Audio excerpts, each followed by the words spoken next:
Hello everyone, this is Andrew. Welcome to Keen on America. On July 4th, 2026, America will be 250 years old, an anniversary that will, no doubt, be greeted with a mixture of celebration, contemplation, and resignation.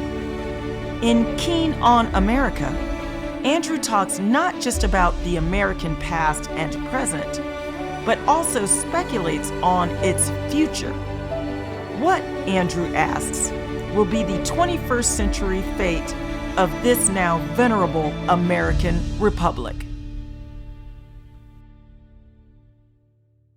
Hello everybody. In the first Trump administration, there was all sorts of publicity of the antics that his two sons got up to in Africa with dead animals, lots of photos of them enjoying the fruits of hunting down these big game. A lot of people were shocked on the appropriately named, perhaps, Daily Beast. There is a piece about Donald Trump's sons killing exotic animals. Of course, it's hard to be Trump's son. He's such a remarkable fellow in both, depending how you look at it, both perhaps a good and a bad way. And it's true of many other politicians, American politicians too. He's sometimes actually compared with Teddy Roosevelt, the great early 20th century American president, a man who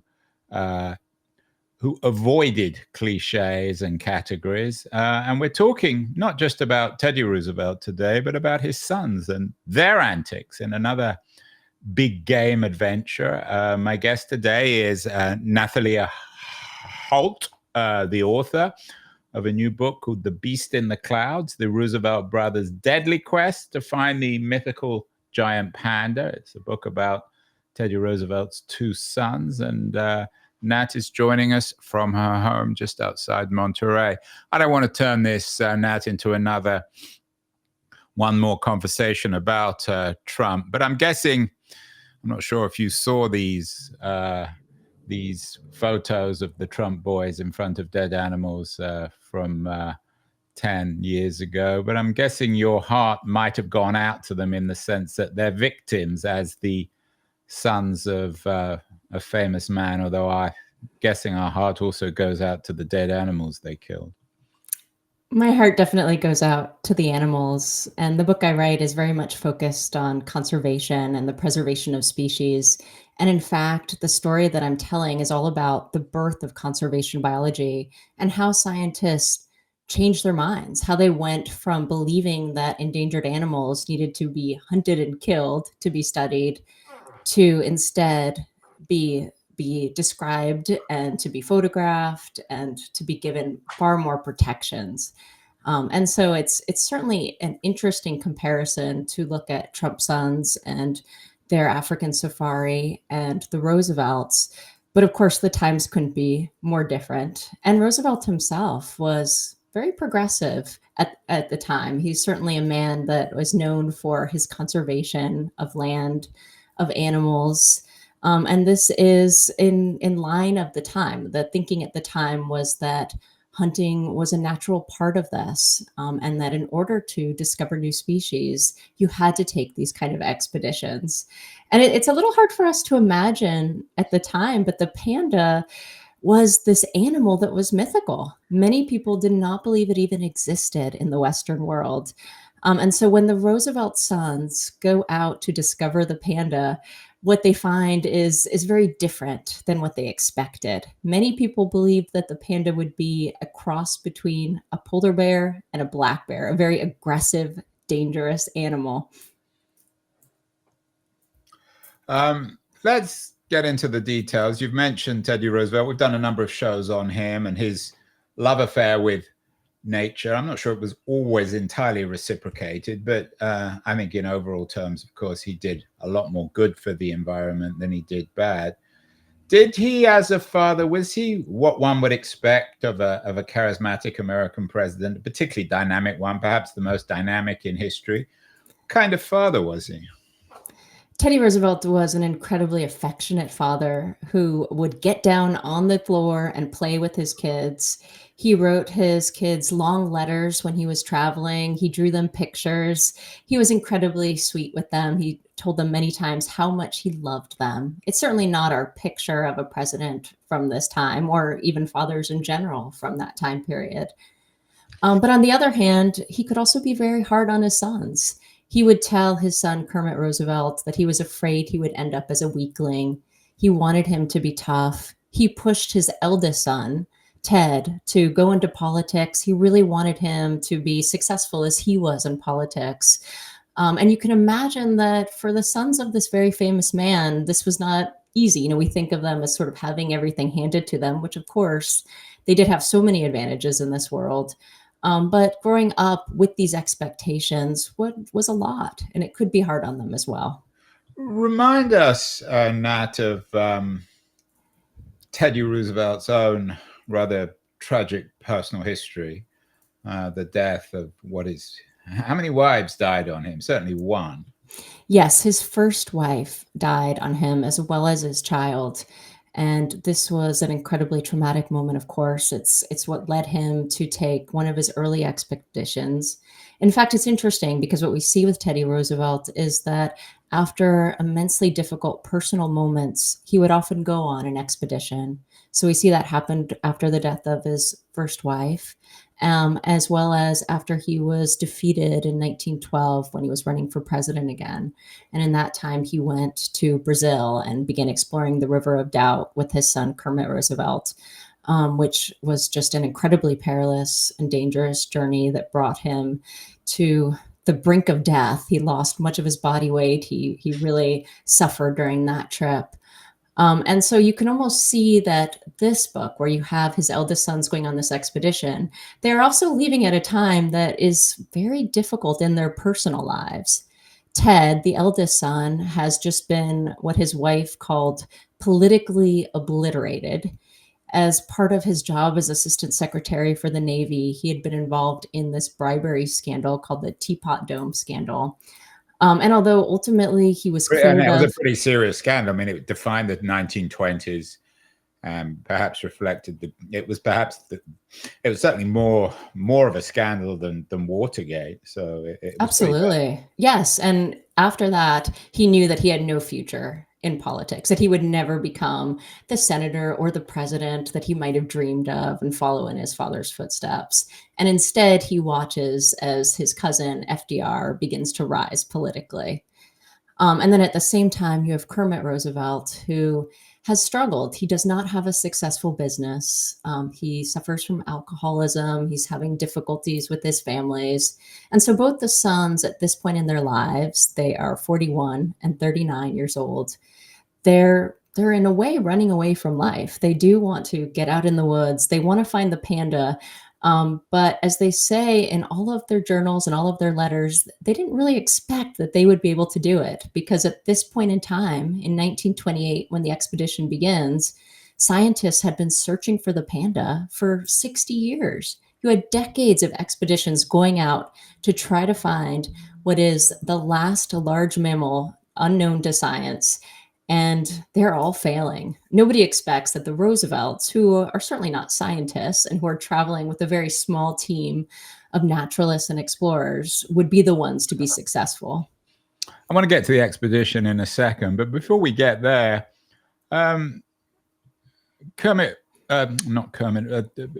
Teddy Roosevelt, of course, wasn't just an adventurer, nature lover of the American environment, but he was also an imperialist involved in all sorts of overseas wars, personally and politically, Cuba, Philippines.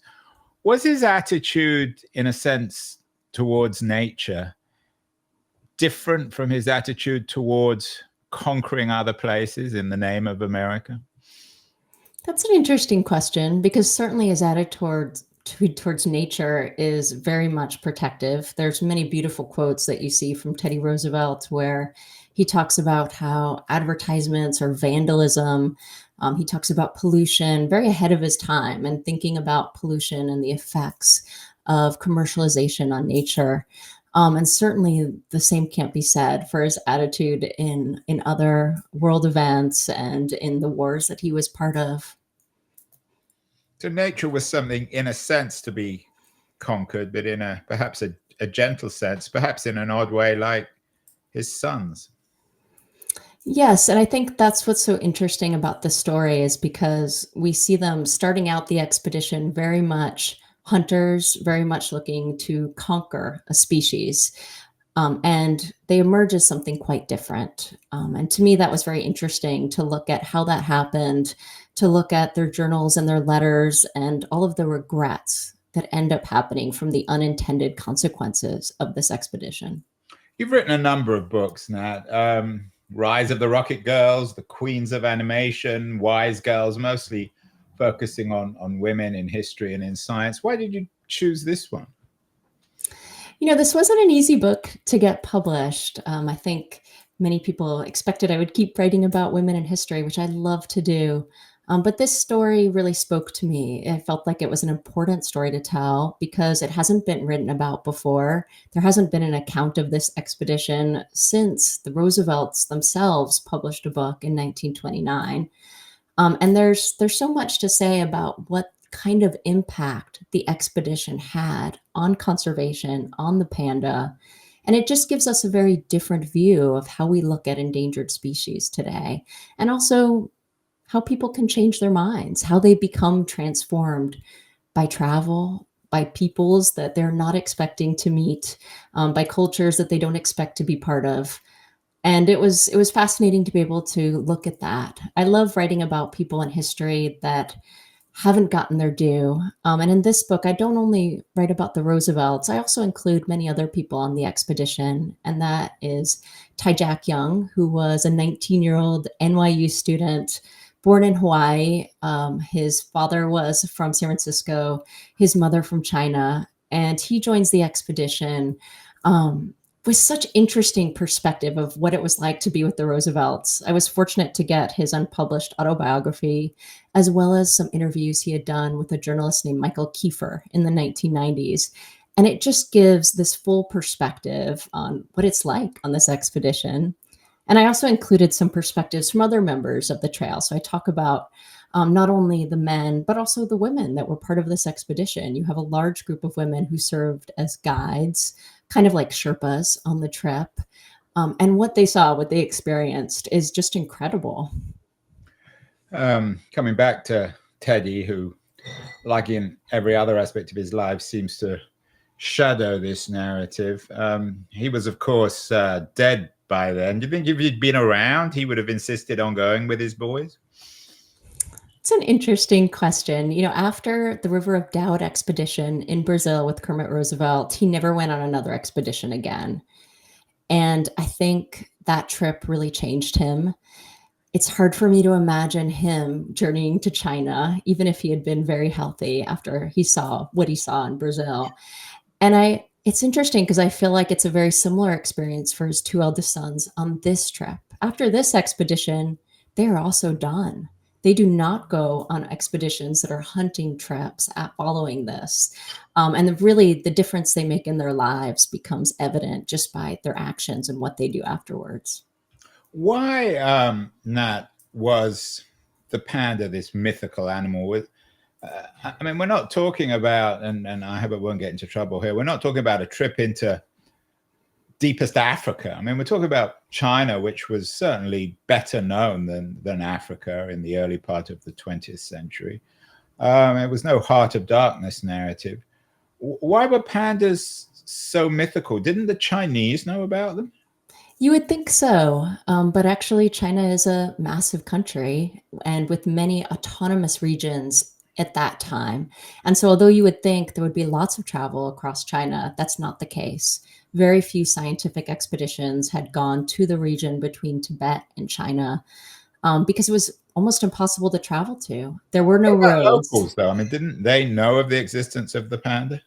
This is a very rare animal even today. It is one of the rarest mammals that exist. And in the book, I talk about how even scientists studying the panda today have a very difficult time finding them. And so unless you knew exactly what you were looking for, it would be difficult for an outsider, even from a neighboring area, to find that bear. And so for the people that did live near the panda, and I talk about this in the book, they were called the Yi people, and they were autonomous from China. They were very isolated. They didn't mix with many of the other cultures in China at that time. And they had a lot of respect for the panda. This was not an animal they hunted, so there were not furs being traded between groups. And so you can see why it took so long to be able to describe this animal, unlike polar bears, black bears, grizzly bears, which had been known for centuries. People knew about these bears, but the panda, they did not. They had no firm proof for Western scientists that this animal existed. So is the panda, in a sense, a kind of, I mean, I guess all species are in their own ways evolutionary miracles, including ourselves. But is the panda particularly miraculous in an evolutionary sense? The panda is evolutionarily linked with its habitat. It relies on bamboo. It has developed over the centuries to only eat bamboo. It has a thumb that's perfect for grasping bamboo. There's really not another animal like it that depends so highly on bamboo. And so it's interesting in this book because we see the Roosevelts go through all these different regions. They go through the Himalayas, they go through the Tibetan Plateau. They're searching for the panda. And when they finally find it, of course, it's this dense bamboo jungle. It seems so obvious to us today, but that's how little was known about the panda's habitat. What about at that time? I know it's not a political book, but the politics of China, of course, this was pre-Mao. This was pre-Chiang Kai-shek, wasn't it? That's right. So this is all happening during a civil war in China where you have the nationalist army that is spreading out and taking over all of these regions of China, taking power. And I discuss in the book what that looked like in many of these villages in Western China, and in many areas that had very separate, isolated cultures. And we see in the book, there's this one very poignant moment where Jack describes going into a town and seeing 3 teenagers that are executed by the nationalist army because they're speaking out against taxes and speaking out for free speech in the region. And the Roosevelts, of course, weren't prepared for this. They really didn't realize what they were getting into. And so we see the effects of this civil war all along their journey. It must have been an enormously expensive and obviously intricate expedition. Whose idea was it in the first place? What's the genealogy of the trip? Was it Teddy or Theodore Jr. or Kermit who came up with the idea, or was it someone else?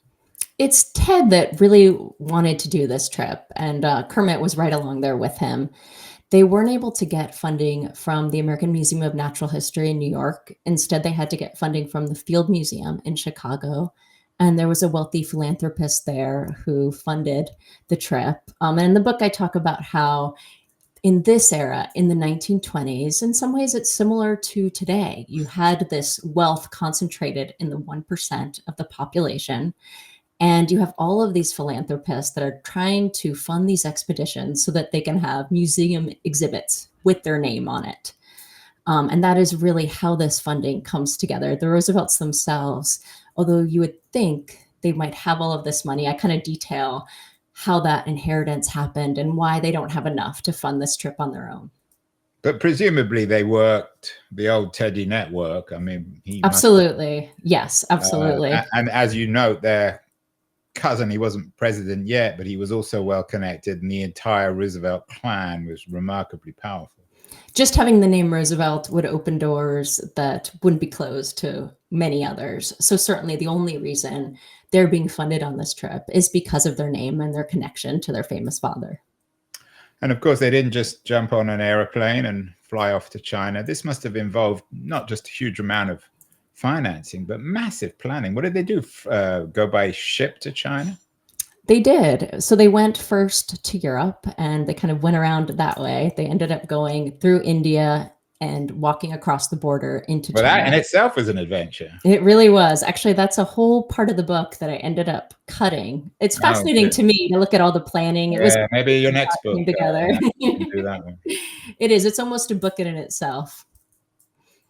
And of course, 1929 was also the year of the Great Crash, which must have added to the challenges of financing and organizing this trip. So the crash happened after the expedition. So they leave in December of 1928. They come back in June of 1929. And so you can imagine how the world is about to change as they come back. Yeah, they didn't have the internet back then. They couldn't call home and figure out. So I guess when they showed up back somewhere, they must have been rather surprised. How long did the trip? So it took what, about a year, the whole trip? A little under a year, that's right. And can we? I mean, I know that the narrative involves lots of characters, but the two central ones are Theodore Roosevelt Jr. and Kermit. In terms of the story, what is most memorable about these two men's involvement? I mean, they were both troubled individuals. Kermit ended up committing suicide. As you know, Teddy Jr. was a political failure already. Was this their opportunity, in a sense, to wipe the slate clean? I believe so. They are coming into this expedition at a very low point in their lives where they've had many failures, both professionally and personally. And this trip is really a way to turn that around. Many times, Kermit writes about how it's only in the wilds where men show who they really are. And they talk about how they're really only comfortable when they're together. They have this ease in the wilderness thanks to their father that they don't necessarily have in their regular lives. And so it's interesting for me in this book because what we see is that so many of their preconceived notions of what the panda is going to be like, of how this expedition is going to go, are completely wrong. And what they find is so different. And it changes them. It changes fundamentally who they are. And when they come back after this trip, they immediately regret their actions with the panda. They immediately see that this is not some aggressive beast. And unfortunately, what happens next is that all of these big game hunters and these zoos now know where the panda is located and begin to send people to get them. Boys of the 1930s, anyway. Exactly. Yes, and the Roosevelts are devastated by this because they know that they are the ones that have caused this, and they say very explicitly in their letters how upset they are and how this wasn't what they intended. They have this one meeting at a hotel in New York where they're with Ruth Harkness, who's this socialite who has gone to get the first panda cub from China. That's a good story in itself, of which books have been written about. And she got there using the Roosevelt's maps. And so she meets with them in this hotel. And someone jokingly says, oh, maybe one day this cub will be stuffed alongside your pandas in the Field Museum. And Ted is very angry and he says, I'd sooner stuff my own son. Their feelings about what's happened have really changed. And actually, Ruth Harkness ends up changing her mind and ends up having very big regrets about her actions as well. Should we really, though, be sorry, Nat, for the Roosevelt boys? Harkness, another socialist, of course, funded the Harkness Scholarship. What about the Chinese? I mean, let alone the pandas, of course, the ultimate victims of all this and can't speak for themselves. But weren't Chinese nationalists, and there was a strong degree of Chinese nationalism, as you note, involved in a civil war against the left, weren't they outraged that these couple of fairly clueless sons of a dead American president show up in their country and start trying to discover their own indigenous mythical beast? You might think so. It's an understandable expectation, but that wasn't the case at all because the panda was so little known that their first reaction was to hire some of the members of the expedition, including Tai Jack Young, to go hunt a panda for themselves, for their own museums, because they didn't have any. That was the first thinking. And it's really not until later on when you have all of these big game hunters, when you have people stealing cubs from China for the zoo in New York and in Chicago, that then there's this real change of thinking. And it's impressive that Kermit Roosevelt plays a large role in this. He becomes the president of the Audubon Society, as well as has a role on the New York Zoological Society. And as part of this, he begins working with Chinese diplomats and with many people that he knows there to gain protections for the panda. And the panda is really the first animal to gain these protections. It's a real turning point because you've had many endangered animals previously that they go extinct and nobody makes any laws. There's nothing that's changed. But the pandas, because they know how rare they are, they decide to change things. And it's an important moment. It's an important turning point. It really changes how scientists behave and how policies can impact species. It's one of the reasons we have such a softness for or an affection for pandas, because they're so cute. They always seem cute, although I'm sure if you had to have one in your home, they wouldn't be quite as cute as they sometimes appear. Probably not a good idea to have one in your home in general. But pandas certainly. Pet, right? No, you would not want a wild animal as a pet. Certainly not. But they are gentle creatures. These are not bears that have ever been known for attacking humans or killing humans, unlike, of course, other bear species. Do they fight with each other? Are they territorial? They are territorial, but they live very isolated lives. And so much of their communication is not face to face. It is actually through how they rub glands on trees to tell each other territory and to communicate. So there's not fighting between individuals in the way that we think of other animals doing that kind of territorial behavior. Yeah, as you say, they're sort of an evolutionary miracle. What kind of numbers existed before the Roosevelt brothers showed up, when no one knew about these pandas? How many were there approximately? And they were just limited to a fairly isolated part of Western China. Is that right? That's right. Yeah, they're really known to be in a few isolated bamboo forests that are spread throughout China. And it's hard to say exactly what numbers existed before the Roosevelts found them. We don't have a lot of scientific surveys, so hard to Well, you've to done the guess. research. I mean, are we talking about thousands, hundreds, tens We're of talking about 2,000 would be the rough thousands? Oh my estimate. God, 2,000? Mm-hmm.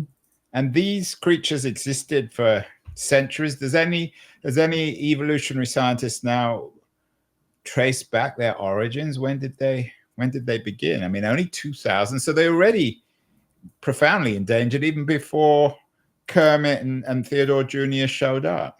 Exactly. These were always very rare mammals. They were never large numbers throughout China, at least not in any history that we know of. There certainly is no record of that. So while scientists have been able to look at the evolutionary changes that the panda has made to adapt to its environment, and continue to look at that, there's a lot of look at how their coats may have cryptic advantages, even though we think black and white doesn't seem as if it should give any advantage in terms of camouflage. Scientists are showing that actually that's not true, that it can help camouflage with shadows and light in these bamboo forests. And so there's a lot of work looking at the panda today because, of course, it is one of those species that people are most eager to save and to protect. And with those protections, what we're seeing is there are also protections for the other species that the panda lives with. And so in the book, I talk about this low period that occurred in the 80s and 90s where you have deforestation in China. You don't have the protections for many of the reserves that we have today, and how things have shifted. And now that you have this protection of the panda that's been expanded, and it has helped. It's kind of served as this umbrella species that helps other animals that live in these bamboo forests as well. Have we seen the emergence of what you might call panda politics? I know in terms of zoos and relations between the US and China, the pandas have played an important role. What accounts for that? When was the first panda brought to a US zoo? So the first panda was bought by Ruth Harkness in 1938, and she just stuffed it in her purse and snuck it. She paid a tax for it being a dog. And for a while, that's how all the cubs were brought. And unfortunately, none of them lived very long. When you say stuffed in her purse, she didn't declare it at customs, presumably. No, absolutely not. And that's how many of these early cubs, all of them, were brought to the United States at first. And they all have a pretty tragic story because zookeepers did not have the knowledge to know how to take care of them. So even though they spent a lot of money to bring these cubs to the zoo, most of them didn't live more than a few years. And what we see is that by the 1950s, they were all gone. There were no more pandas in zoos in the United States. And it's Nixon, of course, in the 1970s that changes that and ushers in this era of panda politics that we see today. Irony of ironies, Richard Nixon and pandas. You wouldn't necessarily associate the two of them, would you? You would not. But of course, the strides he made in creating this diplomacy and this connection with China is something that has been very lasting for the United States. And has the panda become a more sort of symbolic animal for the Chinese as China has become a world power, a stronger power, able to stand up to the West and the United States? Does the panda have a particular place in its, I don't know, natural pantheon, or are most Chinese still relatively indifferent to pandas? Oh no, the panda has really earned its place as a beloved symbol of China. Certainly, it's a symbol of conservation as well. But it's one of those animals that you couldn't have predicted at the time when men were going out and hunting this animal that would end up becoming so important to the country and so important to conservation in general.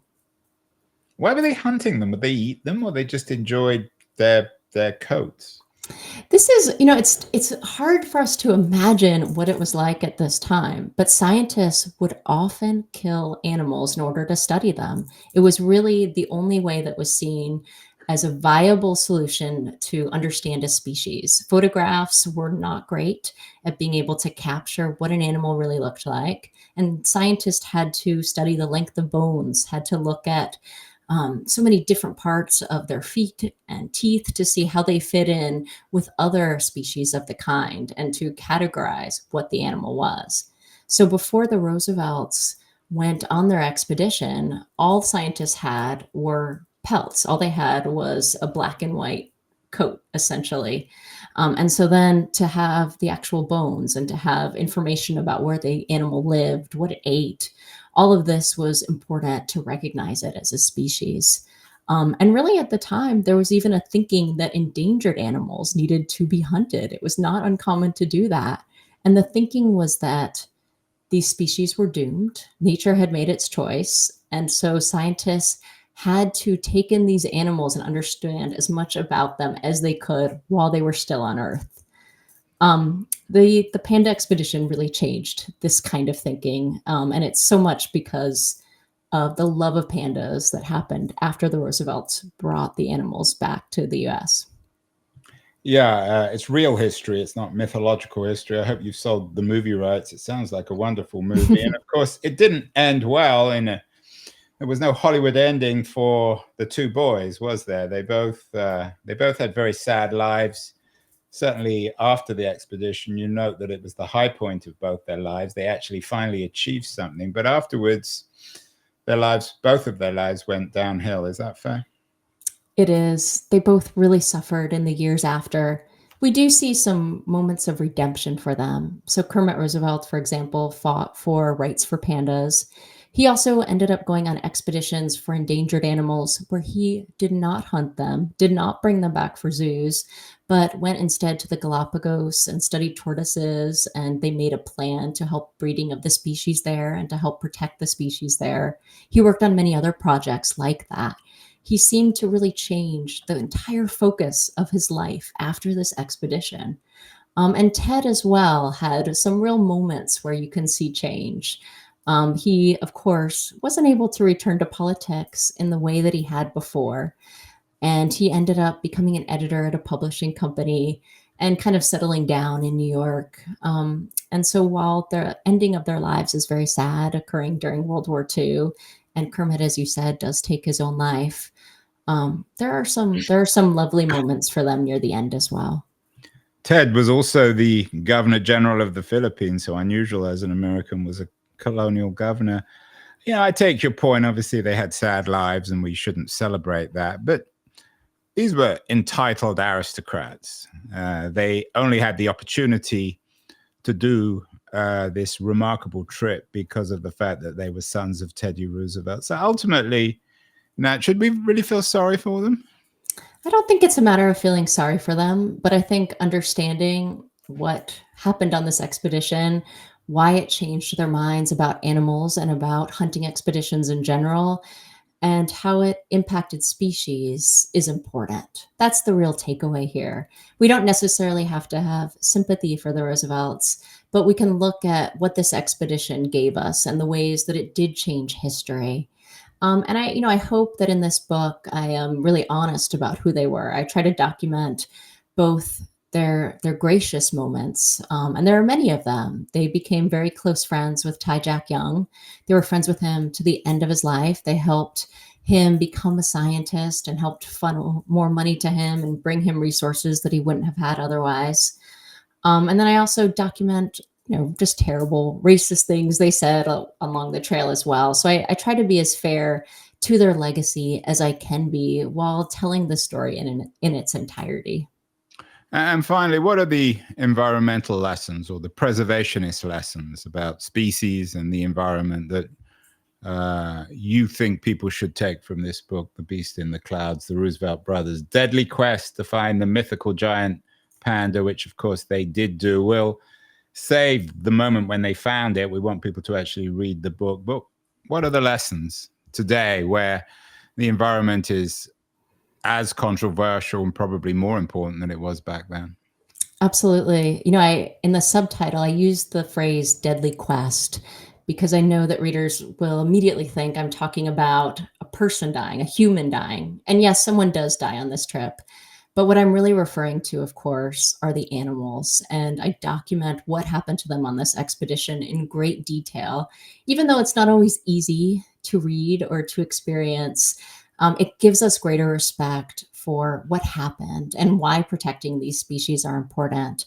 And especially why this particular corner of China is so diverse, why it's different than many other parts of the world, and what the lessons from what happened there mean on a larger scale. Well, I, for one, will not look at pandas the same way, having had this conversation. Important new book, The Beast in the Clouds, the Roosevelt brothers' deadly quest. And it's not about their deadly quest, it's about the animals' deadly quest to find the mythical giant panda, by my guest, Nathalia Holt. Congratulations, Nat, on the book. And best of luck. I'm sure your next project will be equally interesting. You'll have to come back on the show. Thank you so much. Thank you. I really appreciate it.